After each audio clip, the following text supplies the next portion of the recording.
2023 সালের জুলাইয়ে যুক্তরাজ্য সরকার শিক্ষার্থী ভিসা নীতিতে বড় পরিবর্তন আনে। এর মূল লক্ষ্য ছিল ভিসার অপব্যবহার রোধ করা। নতুন নিয়মে শুধুমাত্র গবেষণা ভিত্তিক স্নাতকোত্তর শিক্ষার্থীদের পরিবারের সদস্যদের সঙ্গে নিয়ে যাওয়ার অনুমতি দেওয়া হয়েছে। ফলে সাধারণ মাস্টার্স কোর্সে পড়তে যাওয়া শিক্ষার্থীরা আর পরিবার সহ যেতে পারছেন না।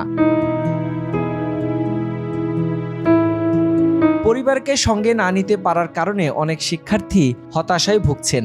নতুন নীতিমালার কারণে শিক্ষার্থীদের উপর আর্থিক চাপও বেড়ে গেছে বলে জানান সংশ্লিষ্টরা।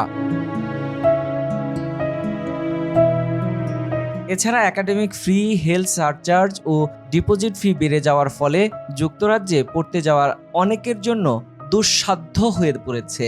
ব্রিটিশ কাউন্সিলের এক গবেষণায় বলা হয়েছে, এই প্রবণতা অব্যাহত থাকলে ভবিষ্যতে বাংলাদেশি শিক্ষার্থীর সংখ্যা আরও কমতে পারে।